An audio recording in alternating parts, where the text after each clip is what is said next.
Olá, pessoal, tudo bem? Vamos continuar aqui o nosso painel do Experience, né? O Innovative Experience, que a gente vai estar fechando mais um ciclo, o 2021.2.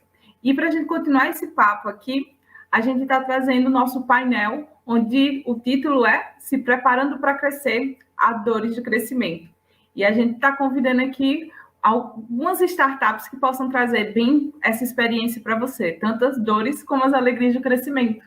Então, a gente está aqui hoje com o André, peraí que eu vou falar bem direitinho o nome dele.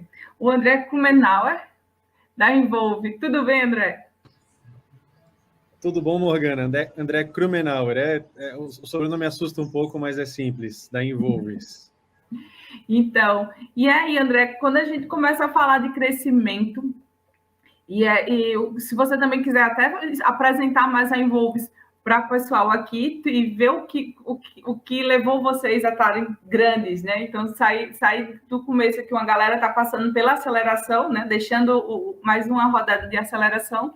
Então, como é que começa esse processo? Não, legal. Acho que até para dar um pouco de pano de fundo, né?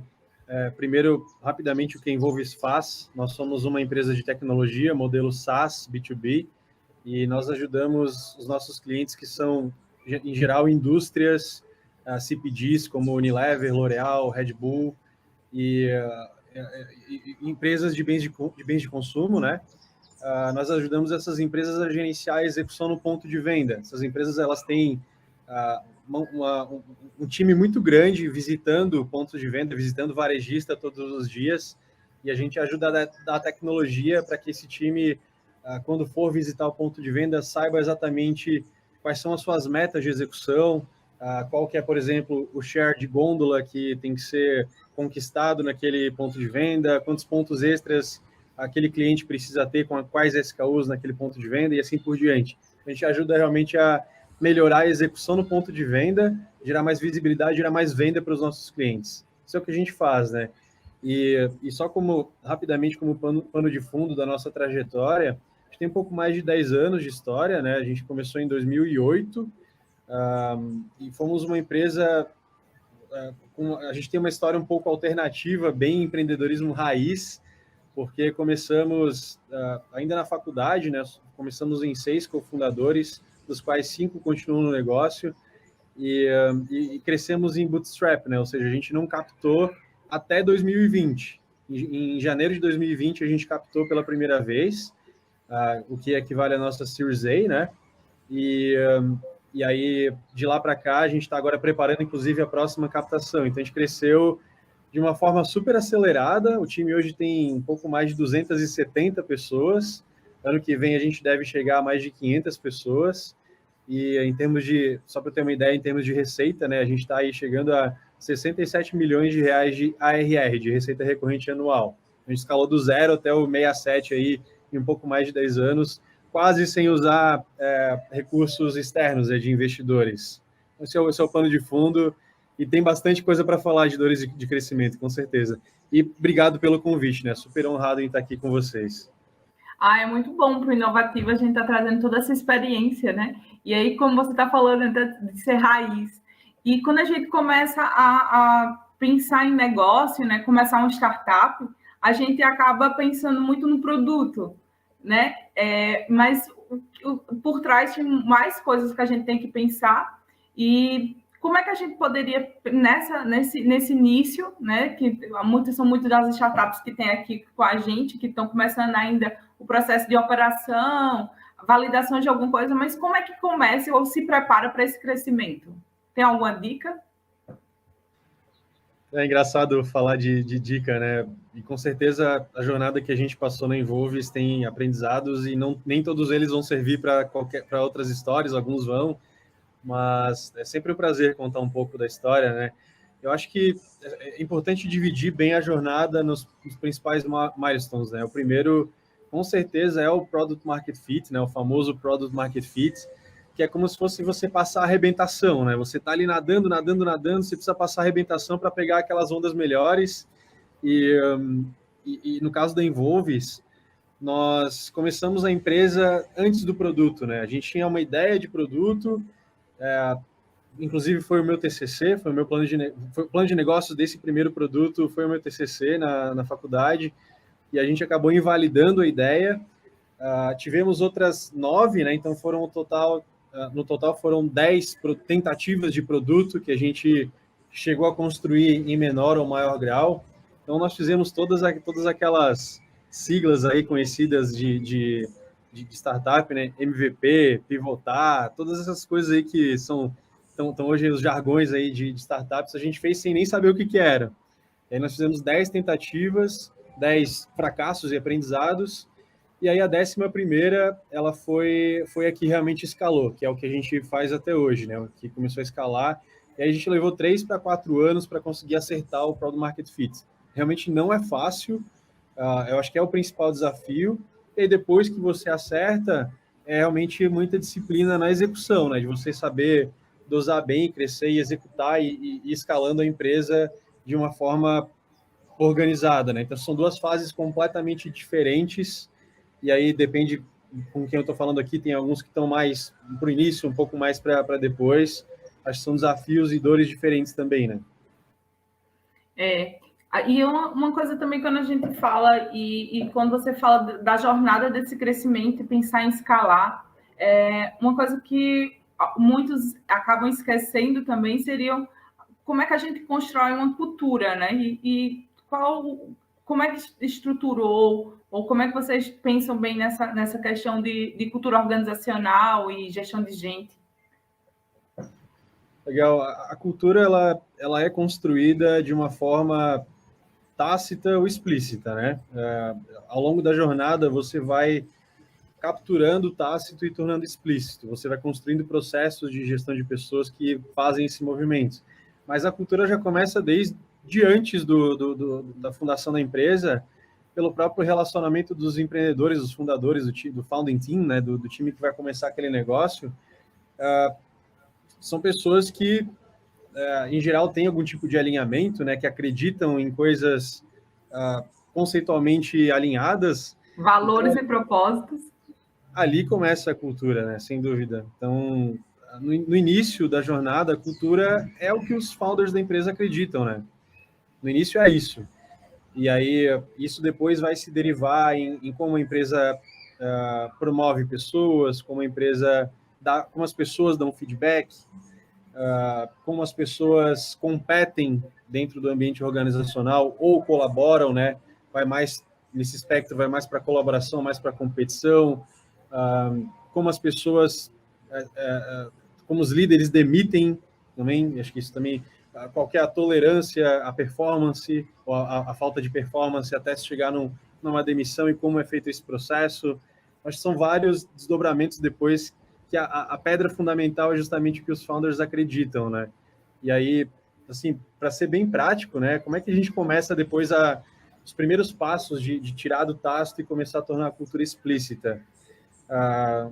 As primeiras coisas que a gente faz para a gestão de cultura, elas estão relacionadas à contratação. Então, você começar a estruturar minimamente um processo seletivo para validar o fit de cultura, né, para você trazer gente para dentro do time que esteja alinhada e que vai ressoar na mesma frequência, né? Acho que esse é um primeiro passo. Então, garantir que você tem um processo seletivo com pelo menos, aliás, que em todas as etapas do seu processo seletivo você esteja olhando para a cultura e você jamais abra mão disso. Isso é super importante, né? Às vezes que a gente fez isso na Involves deu super errado. Então, jamais abra mão de cultura em detrimento de talvez para contratar alguém mais rápido, para cobrir um buraco de operação mais rápido, você abrir mão um pouco do que você acredita em termos de cultura, com certeza é um erro, né? Então, esse é um ponto de atenção. E acho que um segundo processo que é super importante é o processo de onboarding, né? Ou integração. Então, você começa a trazer pessoas para o time cada vez em um volume maior. Tem meses aqui no Invoice que a gente está contratando 20, 30 pessoas de uma vez só. E tem empresas que fazem muito mais do que isso, inclusive, né? Então, você garantir um processo bem estruturado de transferência de conhecimento, né? Que vai contar para essas pessoas que estão chegando agora essas coisas que eu falei, né? Puta, como é que a gente faz aqui para dar um feedback duro? Como é que faz para a gente... como é que funciona o sistema de meritocracia dentro da empresa? todos os pontos importantes da cultura precisam ser transmitidos para quem está chegando naquele momento, e para isso é importante você ter um processo de onboarding não só técnico, mas também cultural. Acho que eu ressaltaria esses dois aí para você começar a colocar os primeiros tijolos em cultura também. Aí, acho que o último comentário é que quando você está falando em contratação de líderes, esse processo de onboarding ele precisa ser reforçado, ele é ainda mais importante, né? Porque são as pessoas que vão estar liderando pessoas, que vão ser os espelhos da sua cultura, vão você garantir que a sua camada de liderança, durante a escala, ela seja formada por pessoas realmente muito alinhadas à cultura e que absorvam essa cultura com processos bem estruturados, eu diria que é um catalisador aí para você conseguir escalar a sua cultura. E falando em liderança, assim, e como forma, né, a formação, vamos dizer, interna, o crescimento está muito alinhado a isso, né? Então, assim, a gente só cresce com pessoas, e até que quando a gente diz que vestir a camisa, né, o pensamento empreendedor. E como é que vocês constroem dentro da Envolves essa construção de formação de líderes? Acho que acompanha essa mesma jornada, né? Lá no início, tem um primeiro estágio em que o time de liderança é o próprio time de empreendedores, e aí você passa por um estágio que você começa a trazer líderes que não são os empreendedores, ou promover gente que está executando muito bem, que tem espaço, tem potencial, né, para liderar gente, e aí você comete erros e acertos, né? Um erro muito comum que eu vejo empreendedores cometerem nesse estágio é você entender que uma pessoa que performa muito bem não necessariamente vai ser um excelente líder ou uma excelente líder. A liderança de pessoas, principalmente na primeira camada, né, de coordenação, essa team lead, ou coordenação, né, essas pessoas que vão liderar diretamente o time de operação, assim, essas pessoas elas são pelo menos 50% do tempo delas líderes de gente e os outros 50% do tempo líderes de negócio. E é muito comum você tomar decisões de promover pessoas ou até numa carreira Y você trazer uma pessoa para a carreira de liderança porque ela performa muito bem, porque ela faz muito bem a liderança de negócio, mas às vezes ela não é uma líder de pessoas, uma líder de gente muito, muito boa ou preparada para esse desafio que acho que é um dos principais, né? Então, acho que esse é um dos aprendizados que a gente teve aí. E ao longo da jornada também você saber equilibrar a formação de líderes dentro de casa com trazer pessoas de mercado que vão trazer também um tempero diferente, né? Equilibrar essas duas coisas é importante. Se fizer muito só liderança dentro de casa, você vai ter uma cultura muito talvez dentro de uma bitola, assim, muito fechada, né? E se você trouxer muita gente de mercado, talvez sua cultura vai se perder um pouco ao longo do tempo, né? Você vai ser muito contaminado por uma visão que vem de fora. Então, acho que equilibrar esses dois ingredientes é fundamental. E aí, ao longo da jornada, o que a gente passou a fazer, e aí vai estruturando esses processos, né? Em um determinado momento, nós tivemos um primeiro programa de formação de liderança, em que até nós, empreendedores, também passamos por essa capacitação para aprender o que são processos de liderança, como é que se faz um one-on-one, como é que se faz planejamento, como é que se faz coaching de carreira, enfim, quais são as caixinhas importantes que todo líder deve dar check, né? Todo líder deve garantir que esses processos de liderança são executados. A gente não sabia fazer isso, foi aprendendo informalmente, e é sempre importante trazer depois, em algum momento, uma visão também de mercado para você entender, beleza, quais são os processos, o framework de liderança da minha empresa? O que a gente espera que um líder faça em termos de acompanhamento com o seu time? Como que esse líder faz isso? Como que é essa agenda, né, para que ela seja também muito fluida na empresa? Então, você construir uma agenda em que todas as pessoas vão estar focadas nas coisas corretas, nos tempos corretos. Você vai estruturando esses processos ao longo do tempo, né? Um aprendizado aí nesse caminho, principalmente nesses primeiros momentos. Porque o crescimento é isso, né? Vai trazer também desafios. E aí, dentro desses desafios, quando a gente está falando de liderança e gente, cultura, qual seria, assim, esses posicionamentos ou esses caminhos mais tortuosos nas tomadas de decisões? Não, legal. Acho que decisões difíceis, né? É importante sempre falar disso. E acho que a carreira empreendedora, ela é montanha-russa, né? Então tem hora que você o negócio vai decolar, tá tudo dando certo, e tem hora assim, um concorrente lançou um negócio novo que vai destruir minha empresa em um ano, e aí na semana que vem você vê que não era bem isso, né? Mas, enfim, é uma jornada muito desafiadora.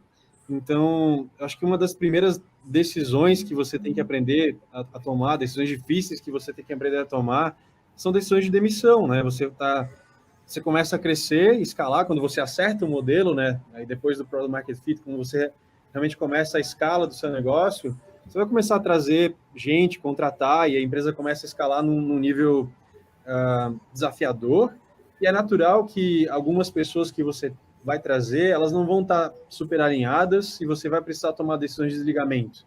Então, aprender o quanto antes sobre esse processo, né? Qual que é o timing correto de desligamento, como é que se faz um desligamento, fazer mentoria com outros empreendedores que passaram por isso.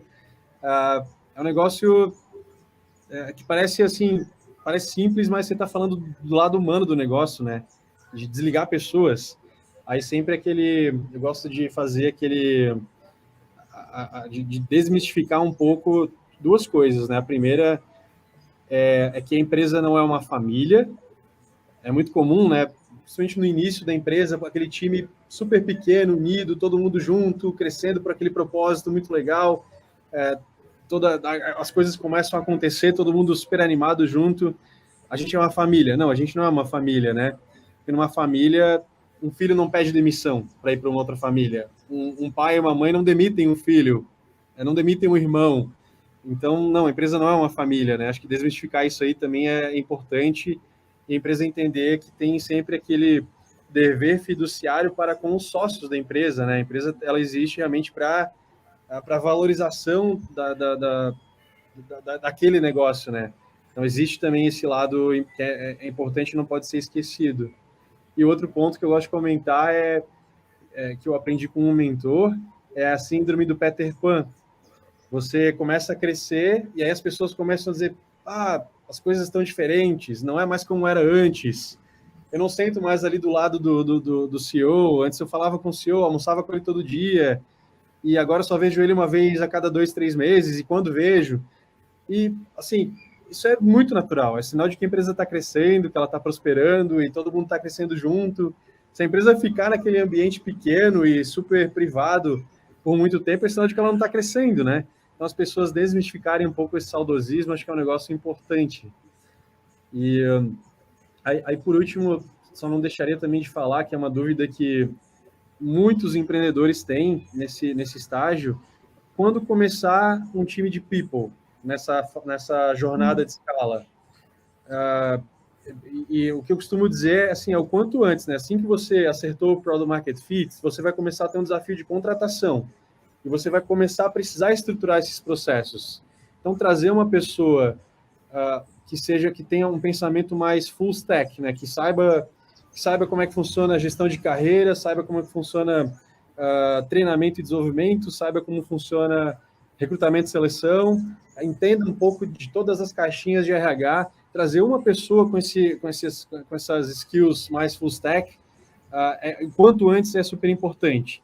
E aí depois essa pessoa vai começar a escalar também um time, e é o que a gente costuma indicar para as empresas que estão aí no estágio até onde a gente está, né, com até 300 pessoas, é que você precisa preservar sempre aí de 4 a 6% do seu headcount para o time de people. Eu vejo muita empresa escalar e começar a pensar nisso, só estou com 80 pessoas, agora vou começar a pensar em contratar a primeira pessoa de RH, de gestão de pessoas. É tarde, né? Então, pense assim, você vai fazer o seu BP ali, né, o seu planejamento de contratações, 4 a 6% do seu headcount sempre vai ser formado pela área de people. Quanto mais rápido você estiver crescendo, maior vai ser seu time de recrutamento. Então, você vai estar mais perto dos 6%. Isso é uma dica super prática, que quem está nos ouvindo pode colocar no seu plano já no dia seguinte, né, depois de nos ouvir, e que eu queria ter ouvido e também lá atrás que faria todo sentido para a gente. É porque quando a gente começa a crescer, acaba pensando e usa, como a gente estava falando, é produto, né? Produto, é tecnologia. A gente sempre esquece que vai ter toda essa, tipo, quem executa o produto, né? Quem organiza tudo isso. Então, por isso que a gente acaba, pessoal, falando muito aqui em pessoas. Então, como eu digo algumas vezes, tipo, o problema são pessoas, mas as soluções também são as pessoas. Então, é como a empresa vai estar sempre pensando nelas, né, otimizando, e uma empresa ela só cresce se aquela organização como um todo, né, então não é só máquina, não é o prédio, não é a sala, é toda uma estrutura que a gente fala de envolvimento e cultura. Então, quando a gente começa nessa linha também, André, como seria essa jornada de crescimento, assim, na escala? Porque, em geral, a galera acha que, tipo, eu estou crescendo, é só botar investimento, né? Então, assim, a gente acompanha algumas, aqui dentro da ABS, algumas startups, não, eu quero dinheiro, eu quero investimento. Mas, até pela tua própria experiência do Bootstrap, e tá crescendo, né, pelo orgânico, vamos dizer assim, sem ser só a influência do investimento. Como seria essa dica desses primeiros passos? Não, legal, eu acho que é super importante falar isso, né? Eu vejo muitos empreendedores mais preocupados em captar do que em captar investimento do que captar clientes, né? E, assim, olhando para a jornada de investimento, que a gente pulou algumas etapas na Involves, né? Mas olhando, assim, para a jornada de Venture Capital by the book, é importante você entender quais são as triggers que você precisa atingir para fazer cada etapa de captação. Então, o que você precisa para captar uma rodada seed? O que a gente vê no mercado, né? Você precisa ter ali um cliente pagante, você precisa ter ali product market fit já encaminhado. É o que vai dar gasolina para você chegar na próxima etapa, na próxima rodada, que é a Series A. Então, eu vejo muitas vezes o empreendedor mais preocupado na jornada de captação do que em efetivamente construir essas triggers. E geralmente essas triggers estão relacionadas a você atender o seu cliente muito bem, a você construir um time que vai escalar essa sua capacidade de atender o seu cliente muito bem e também de trazer novos clientes muito bem. Então, o que eu digo é muito olhar para isso, assim, né? Eu acho que uma armadilha que nós caímos muitas vezes como empreendedores é cair na inércia da operação. Então, a gente começa um desafio e aí, enfim, aí começa a executar aquele desafio e a gente precisa ter, principalmente quem é CEO, nós precisamos ter a capacidade de dar um passo atrás e de analisar se aquilo que a gente está fazendo naquele momento está alavancando o próximo grande passo da organização. Então, acho que isso pode ou não estar relacionado à captação, né? Mas eu estou trazendo mais o paralelo com essas triggers. Então, por exemplo, é muito comum no primeiro estágio, pós-product market fit, que é o próprio empreendedor que vai fazer a venda. Empreendedor ou vendedor?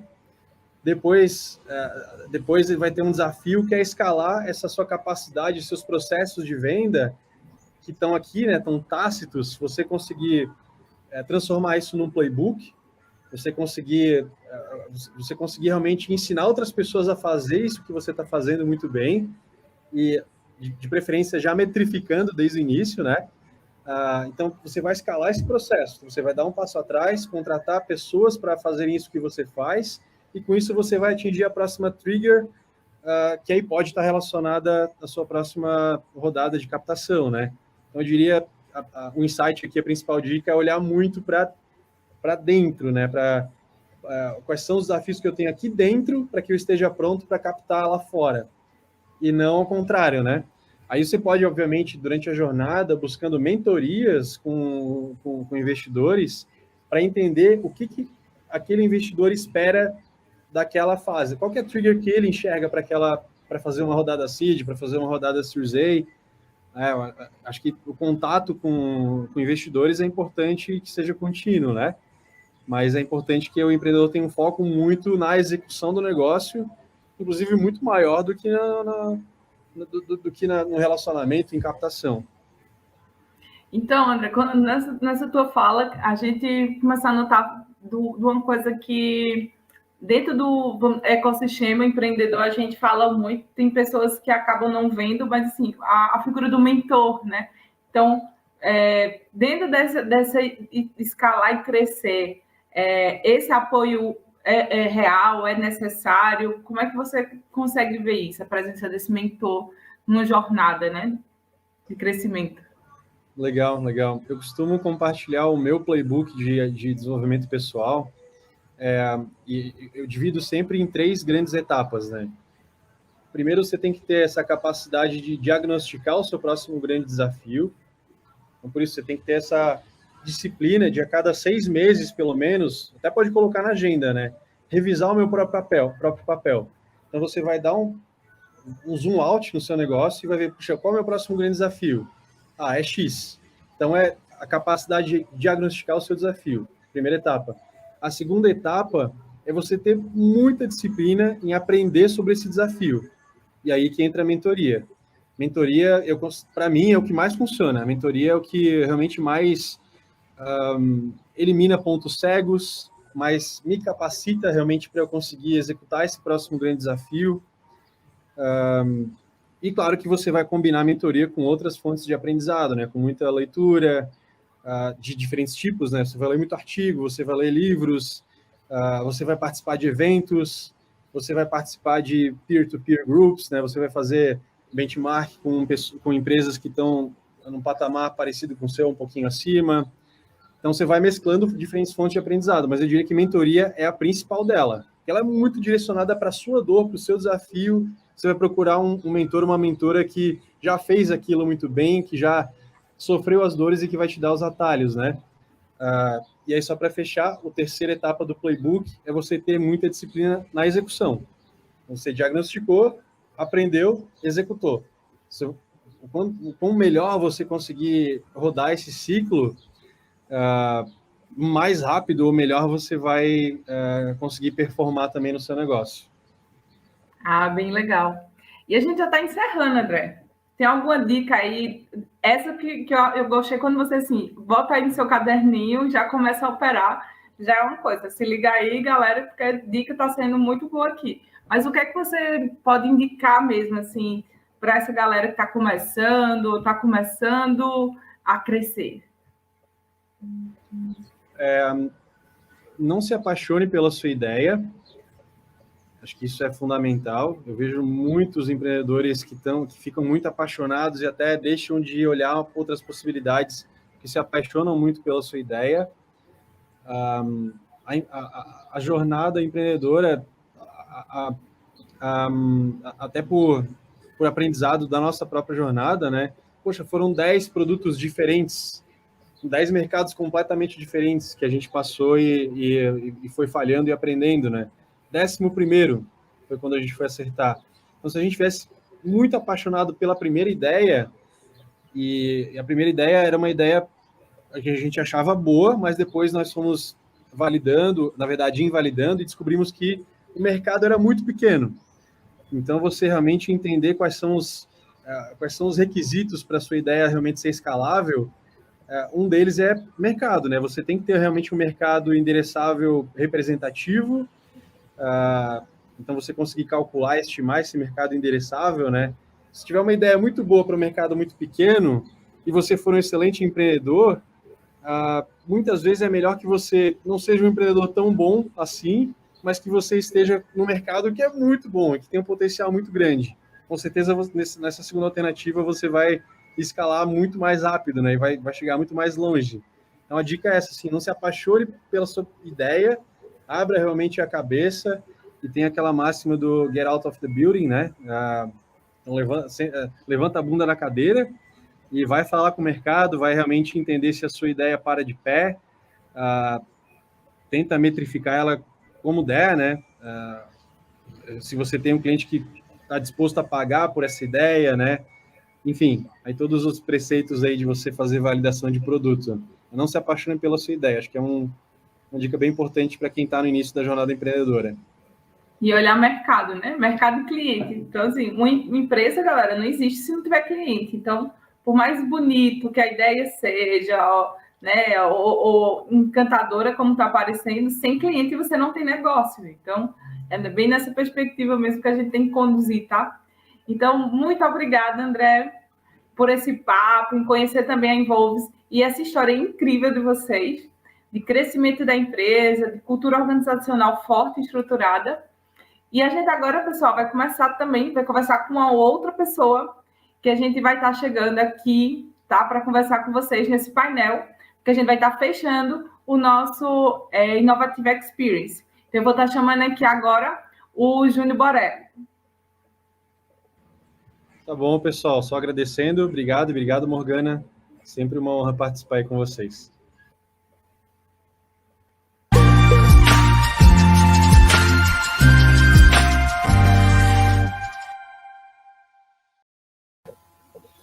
Oi, gente. Vamos continuar aqui o primeiro dia do Innovative Experience, mas a gente vai chegar agora e conversar sobre mais se preparar para crescer e ações do crescimento. Nesse momento, a gente está convidando aqui para falar com a gente o Júnior Borelli, da Startse. Vem aqui, Júnior. Tudo bem, Morgana? Muito obrigado pelo convite. Obrigado, é um prazer. Então, gente, a gente continua a nossa conversa sabendo que vem muito mais, né, durante esses 3 dias de eventos. Então, Júnior, a gente também já falou aqui com o André, da Involves, toda vez eu acabo confundindo, da Involves, e ele focou bem assim na trajetória que eles tiveram nesse processo de crescimento. E agora queremos saber também como é que a Start passou por toda essa estrutura, né, esse crescimento que vocês passaram, para a gente passar a experiência aqui para as nossas startups que estão nesse dia, algumas encerrando o ciclo de aceleração, outras podendo já começar, né? E a galera que quer saber o que é empreendedorismo também, todos esses desafios. Então, Júnior, passa aí um pouquinho da expectativa e também a experiência do que já foi e o que é a Start. Muito legal, obrigado. Bom, se falar sobre esse tema é super bacana, porque crescer realmente não é fácil, né? Crescer exige aprendizado contínuo, você passa de uma fase para outra muito rápido e você vive experiências que você ainda não tinha vivido antes. Então, é um processo difícil, que causa um pouco de ansiedade, mas que a gente tem que viver ele intensamente e respeitando algumas fases, algumas coisas, né? Aqui na Startse, a gente tem passado por isso. Antes da pandemia, a gente cresceu muito rápido, tinha uma curva, né, exponencial de geração de receita. A empresa cresceu 30 vezes de tamanho em 3 anos. Então, foi um crescimento muito rápido. E aí veio a pandemia, a gente teve um monte de problema e quase começamos a empresa de novo do zero. E em 12 meses, a gente criou uma empresa maior do que aquela que tinha sido criada nos últimos 3 anos. Né? E, de novo, esse crescimento muito rápido, ele causa alguns efeitos colaterais, mas acho que a gente pode explorar um pouco mais disso aqui no papo. O fato, Morgana, é que você, para crescer muito rápido, você precisa priorizar algumas coisas em detrimento de outras. Né? E aí, em algum momento, obviamente, você tem que fazer essas duas coisas convergirem. Né? Você tem que corrigir o que você deixou meio bagunçado ali atrás, mantendo o teu ritmo de crescimento acelerado. Então, esse é o grande desafio. E é daí que vem as chamadas dores do crescimento. E aí, assim, Júnior, quando a gente também no painel anterior falou sobre data drive e esse uso de tomada de decisão, esse momento de crescimento também é muito importante? Essa é uma ação de growth mesmo? O crescimento ele exige que a empresa siga por novos caminhos e descubra novos caminhos, né? Então, você precisa de mais gente. E quando você traz mais gente, você precisa fazer um alinhamento muito grande de cultura, porque as pessoas novas elas precisam entender aquilo que a empresa faz, precisam entender que cultura que ela tem, para onde ela quer chegar, e isso é um desafio. Então, poxa, talvez hoje a gente tenha aqui 60%, 70% do time diferente do que era há 6 meses, porque cresceu muito rápido. Você tem um processo de growth, como você falou, que precisa acontecer de uma maneira muito acelerada. Você precisa acessar novos mercados, buscar um público novo, atrair novos clientes, achar maneiras diferentes de atrair esse cliente, aumentar o portfólio de produtos.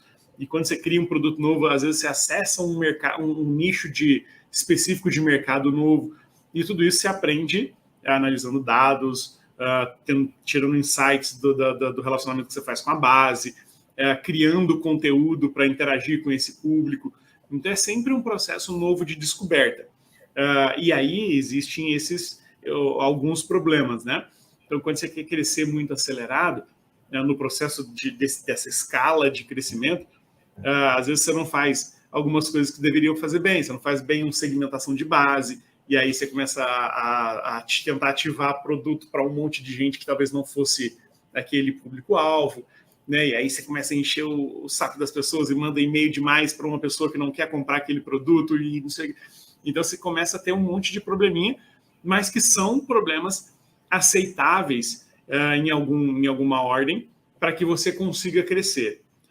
Tem uma tese, um livro bastante bacana, que a gente inclusive tem um curso sobre ele, sobre o blitzscaling, né? Coisas que você precisa deixar de lado para crescer. Se você for organizar tudo isso, se você for fazer tudo de uma vez só, você não consegue crescer. Você não consegue crescer muito rápido se você tiver que fazer controles muito, muito intensos dentro de casa. Você não consegue crescer muito rápido se você tiver um processo de contratação um pouco lento. Então, você vai errar na hora de contratar algumas pessoas? Provavelmente vai.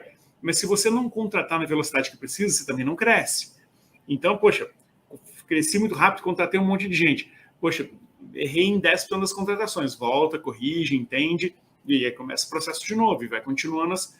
Então, é impossível você fazer as duas coisas perfeitas ao mesmo tempo.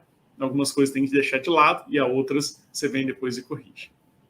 Então, quando a gente começa a falar de crescimento, não tem como a gente deixar as pessoas, né? Porque para eu crescer, eu vou ter que contratar. Então, esse processo de gestão de gente também sempre vai estar envolvido, muito, muito ligado nesse processo.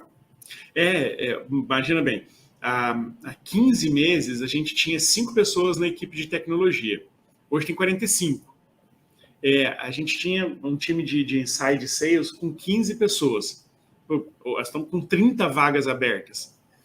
Então, imagina o volume de pessoas que tem que entrar muito rápido, porque você precisa de gente boa para fazer a empresa crescer. Se eu quero vender mais, se eu estou gerando mais leads, se eu estou espalhando mais o meu conteúdo, eu vou capturar mais interessados nos meus produtos. Se eu não tiver um time para fazer essa venda, eu estou perdendo dinheiro, estou gerando lead e não consigo atender. Então, eu tenho que botar gente para dentro. É uma esteirinha, né? Que a gente tem que seguir. Só que, de novo, colocar 30 pessoas de uma vez só num time de vendas vai me fazer perder alguma eficiência, vai me fazer errar em algumas coisas, vai fazer o time ficar menos produtivo no geral, no início. Mas é preciso fazer esse crescimento muito rápido para conseguir manter o ritmo de avanço, de aceleração. E aí você vem, depois disso, e olha e fala, poxa, deixa eu entender esse time aqui. Será que não 30 pessoas mesmo, mais 15 que eu já tinha, 45? Poxa, ficou pouco lead para muita gente, eu ajusto esse time, o que eu faço agora? Eu aumento o time de lá, e aí você volta corrigindo as ineficiências que esse processo de crescimento promove. Porque isso é um fato, assim, crescer muito rápido promove algumas ineficiências. E aí depois você tem que vir e corrigir. Mas, de novo, não se cresce sem causar um pequeno tumulto dentro de casa. Sempre gera um caos, um crescimento acelerado. E é natural isso. Os fundadores das startups não precisam se apavorar, se assustar e arrancar os cabelos por causa disso, porque é natural no processo. O que você não pode é ver que a coisa está crescendo rápido demais, acelerando rápido demais, causando confusão demais e não agir em cima disso. Então, em algum momento, você precisa parar e dizer, pessoal, olha só, poxa, olha o quanto a gente avançou. Agora vamos ver o que a gente precisa ganhar de eficiência, vamos ver como é que a gente corrige as coisas que a gente deixou de lado. E aí a empresa avança. Ter essa consciência, né? E, Júnior, quando você estava falando também desse crescimento e acesso a novos mercados, como hoje a Sharp está nessa estrutura, já que a gente sabe também que são produtos de vocês, essa interação internacional, né, os programas também, quase um intercâmbio, podemos dizer assim. Então, como é que vocês conseguem, tanto só o produto ou vocês também já estão nesse mercado internacional? Como está a relação desse crescimento de mercado? Legal. A gente opera hoje em 5 polos ao redor do mundo. Então, a Start você tem escritórios, pessoas, time, sede no Vale do Silício, na China e em Portugal. E a gente tem um posto avançado, como a gente chama assim, que não é, não tem uma sede própria, não tem um time, tem 2, 3 pessoas em Israel. E a gente está abrindo agora um polo em Miami.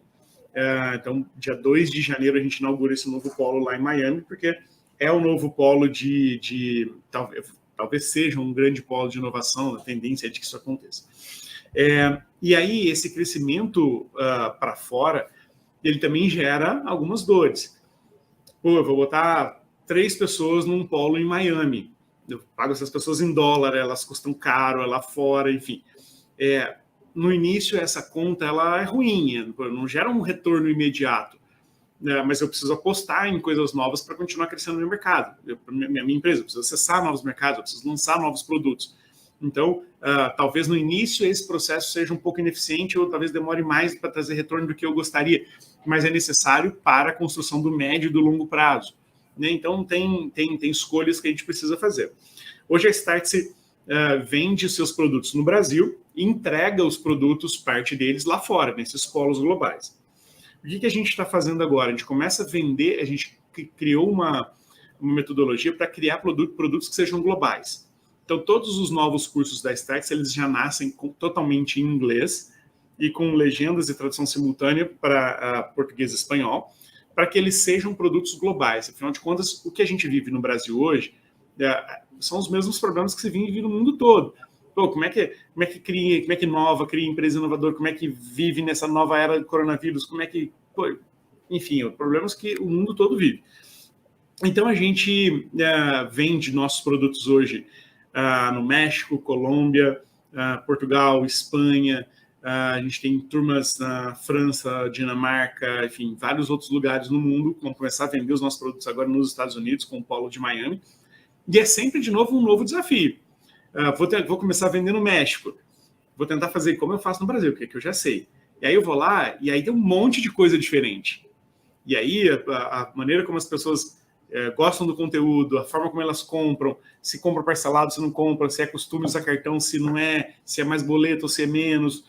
São curvas de aprendizado que você vai fazendo, você vai tendo, né? E o mais importante nesse processo estou errando no começo? Estou gastando mais dinheiro do que devia? Estou errando mais do que eu gostaria? Provavelmente sim. A resposta para todas essas questões é sim. Mas se eu não fizer isso, eu consigo crescer para a América Latina? Eu consigo expandir os meus produtos sem passar por esse processo de dor no crescimento, onde eu mais gasto do que tenho retorno, onde eu demoro muito para aprender, mas que é necessário, porque quando eu aprender aí eu vou escalar? Então, são coisas que a gente tem que viver no dia a dia, mas fazem parte desse processo de crescimento. E dentro desse crescimento também, quando vocês começam agora um outro processo, gente, que é o que também chama atenção, que é a questão de aquisições. Como é que entra nessa outra estrutura, né? Legal. O crescimento necessitou realmente de toda essa estrutura ou também é outro plano estratégico? Acho que tem 2 objetivos, né? Existe um plano estratégico da construção de uma plataforma, ou seja, a Startse quer criar um ecossistema ao seu redor de soluções para empresas, para pessoas que consomem os nossos produtos hoje naturalmente. E a gente quer promover um processo de crescimento inorgânico, vamos dizer assim, né? Eu cresço organicamente quando eu aumento mais minhas vendas, quando eu cresço minha base de clientes, quando eu consigo ser mais eficiente, mas eu tenho um crescimento inorgânico, que é quando eu compro uma empresa e essa empresa traz clientes, traz produto, traz faturamento, traz relevância de mercado. Então, a gente está fazendo essas 2 coisas, acelerando muito a Startse para que ela continue crescendo e crescendo através destas aquisições que a gente tem feito. Algumas delas são estratégicas, por exemplo, a gente comprou a Gemp, que é uma software house. A estratégia é trazer tecnologia para o time, acelerar o processo. Coisas que eu levaria 2 anos, talvez, para ensinar para o meu time, para adquirir aquelas habilidades, eu vou lá, trago no mercado e eu curtei tempo, ganhei tempo. Uma estratégia de crescimento acelerado através de aquisições, porque eu economizo tempo. Quando eu compro uma outra empresa, como, por exemplo, a Snack, que foi uma das aquisições que a gente fez, aí eu estou comprando inteligência. A Snack produz relatórios profundos sobre tendências de mercado, insights, o que vai acontecer, quais são as previsões para os próximos anos, as startups mais quentes. Isso eu estou comprando inteligência. Porque os nossos clientes que compram educação B2B, eles precisam saber o que está acontecendo no mundo muito rápido. Porque saber rápido hoje te dá uma vantagem competitiva. Você sai na frente, você faz primeiro os movimentos que precisam ser feitos, enfim. Então, existem esses dois mundos. Crescimento estratégico, crescimento inorgânico, tomada de mercado, enfim. É uma fase nova para a gente, que muito provavelmente a gente vai, no início, mais errado que acertar, e ter essa consciência de que o erro faz parte do processo de crescimento é fundamental. Você não vai fazer só coisas certas. A maioria das vezes, as primeiras tentativas de fazer alguma coisa, elas vão dar errado ou não vão dar o resultado que a gente espera, mas sempre existe aquela curva de aprendizado, sempre existe aquele vale da morte ruim ali dos Ds da disrupção, que você tem que passar por ele para conseguir avançar do outro lado. Então, poxa, a primeira aquisição que a gente faz, foi legal. A segunda, poxa, talvez não tivesse ter feito. A terceira, essa aqui foi bacana, porque eu já aprendi com 2 que eu fiz mais ou menos, então agora nessa terceira eu acertei. Então, assim é o processo de crescimento em todas as frentes, inclusive nessa de aquisições. E quando a gente fala de Vale da Morte, né, muita gente já se assusta. Mas qual seria, tipo assim, uma dica, uma sacada que você pode alertar a galera? Porque a gente vai estar com muitas startups que passam chegando nessa fase, né? Quando você chega da operação para início de tração, como é que pode dar uma, vamos dizer, uma ajuda nesse pensamento, né? Nessa ação? Eu acho que é inevitável que toda empresa, em algum momento, passe pelo Vale da Morte, seja ela uma startup ou seja uma grande empresa, porque a grande empresa, quando vai também fazer o seu processo de transformação, ela larga um lugar seguro e vai experimentar um novo que é desconhecido. Então, essa transição de um para o outro também é dolorosa. Mas o mais importante, Morgana, é entender que isso faz parte do processo. É entender que não é só comigo, não é só eu, não está dando certo porque eu não sei fazer.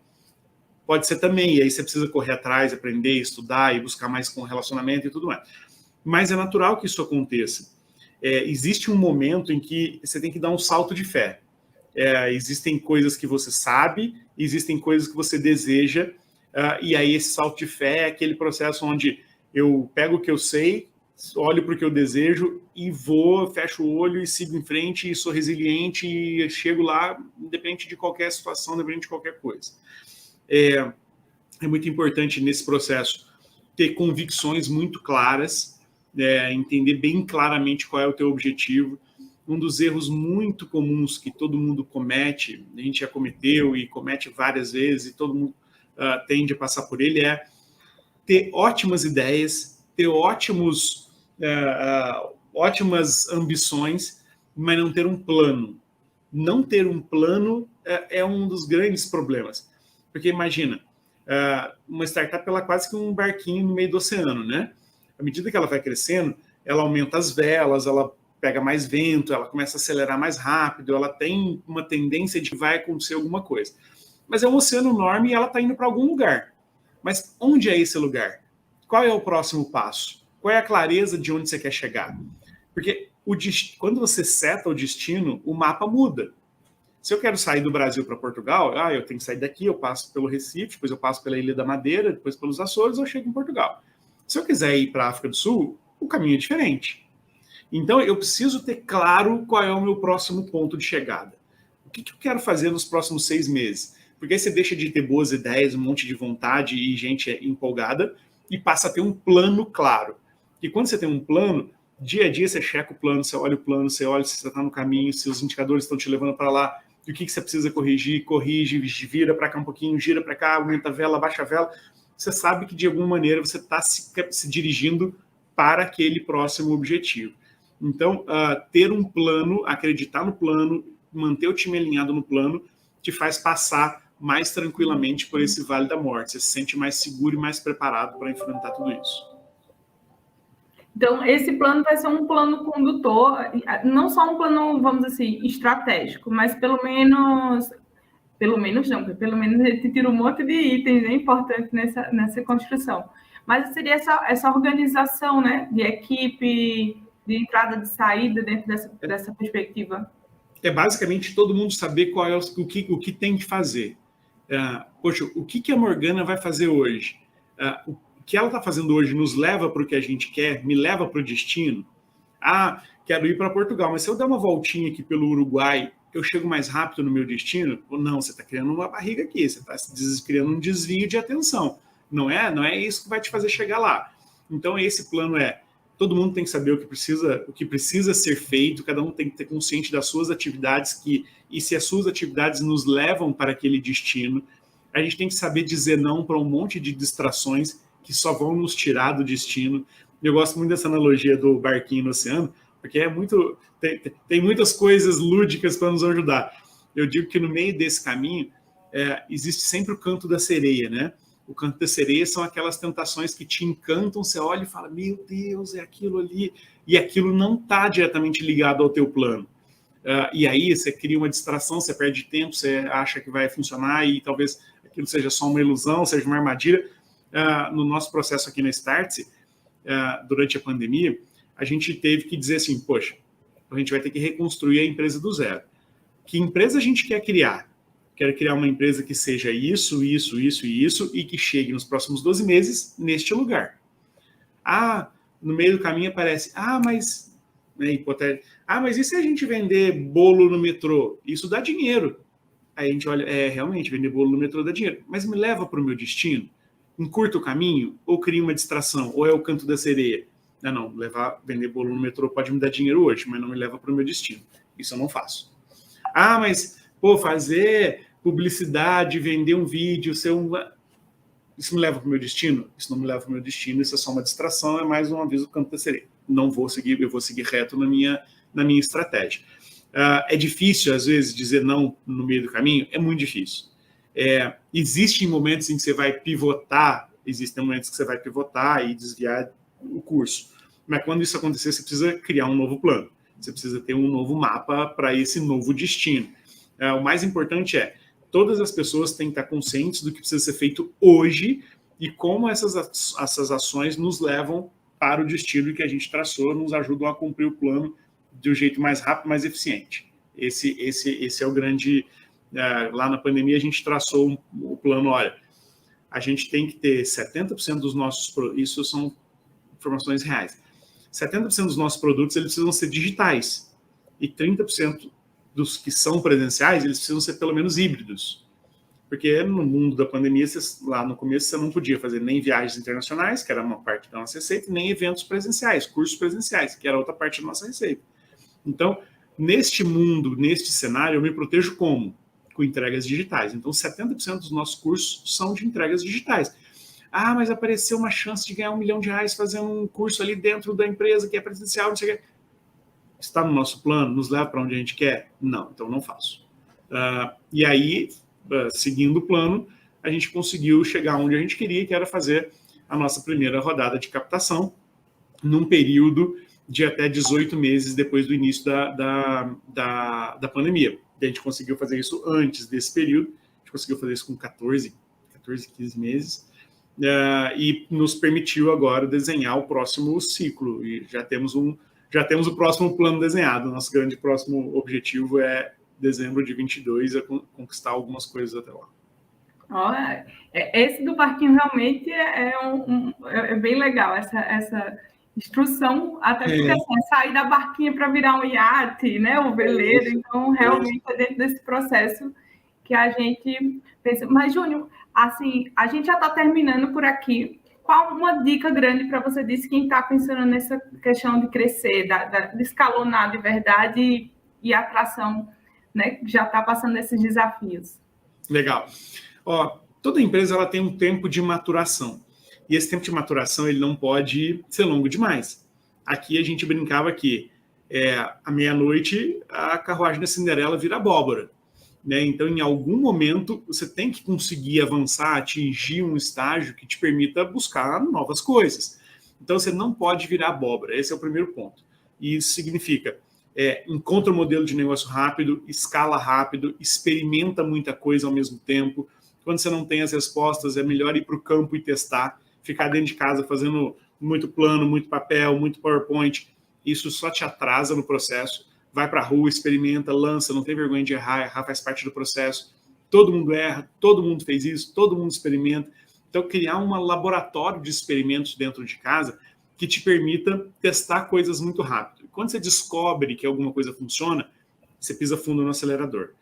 Aí, novos testes, novos experimentos, pisa fundo de novo, volta, corrige, corrige a ineficiência que teu processo de crescimento gerou, volta, acelera o plano, corrige o rumo, entende se as distrações estão fazendo parte do processo, se você está se deixando cair nas distrações, e mais importante, seja resiliente naquilo que você acredita. Steve Jobs disse isso inúmeras vezes em um monte de entrevista, num monte de livro que escreveram sobre ele, essa frase está lá. A única diferença entre mim, entre o que eu fiz, entre a construção da Apple e qualquer outra empresa, é que eu não desisti. Muitas outras pessoas podiam ter criado uma Apple, ter feito coisas extraordinárias, ter feito coisas grandes, mas desistiram antes, não foram resilientes o suficiente, ou deixaram de tentar mais uma vez, ou não foram capazes de entender que o processo de falha faz parte da construção do sucesso. Então, quando você entende isso, que você errou e não fracassou, você tem coragem e força para levantar e experimentar de novo. Então, essa é a grande sacada. Assim. Não existe fórmula mágica, não existe receita de bolo, não existe ingrediente, não existe olhar para o Nubank e, vou copiar tudo que deu certo lá, que vai dar certo para mim. Provavelmente não vai funcionar, as condições são outras, o mercado é outro, o momento é outro, as pessoas são outras, o dinheiro é outro, a cultura é outra, mas aprende com um monte de coisa que está lá, experimenta no teu negócio e adapta para você. Então, são algumas maneiras que a gente tem de encontrar o nosso jeito de criar esse crescimento exponencial dentro daquilo que a gente faz. E, por último, Morgana, nunca, jamais, em situação alguma, se desconecte das pessoas. As pessoas são o item mais importante de qualquer empresa, de qualquer construção, de qualquer negócio que você faz, porque você nunca constrói uma empresa, você sempre constrói um time, e o time faz aquilo que você tem vontade. O time constrói a empresa, o time te leva para ser aquilo que você ambiciona ser. Então, nunca se afaste das pessoas, sempre cuide delas, que as coisas tendem a funcionar. Muito obrigada, Júnior. Muito obrigada também para estar aqui com a gente nesse primeiro dia, né? E encerrando. Então, a gente já vai começar a encerrar aqui essa primeira tarde de painéis e conteúdos do Innovative Experience, pessoal. Muito, muito obrigada, Júnior. Eu que agradeço, foi um prazer. Obrigada. E também deixando aqui, né, deixar vocês ligados, amanhã a gente tem mais conteúdo, tá? Amanhã, a partir das 9 horas da manhã até as 13 horas, a gente vai estar com o Domingo de Comunidades, com a comunidade de nossos líderes e agentes inovativa, trazendo mais conteúdos também. Isso, como a gente já passou por algumas experiências, trazendo tudo que nossas regiões do Brasil, então o Brasil todo, numa manhã de domingo, trazendo conteúdo. Então, a gente vai estar com alguns painéis que são tecnologias emergentes, IoT, 5G, blockchain, o poder do network, então criar conexões, fortalecer suas marcas, com poder principalmente na geração de negócio através de LinkedIn, startups que apostam na diversidade e geram riquezas, e workshops sobre investimento. Então, amanhã a gente vai ter muito mais, a gente fechou hoje aqui com o Júnior, né? Então, aproveitem, e a segunda-feira a gente vai estar com o Demo Day das nossas startups aceleradas no ciclo 2021.2, e a gente encerra por aqui hoje. Muito obrigada, pessoal. Obrigada, Júnior.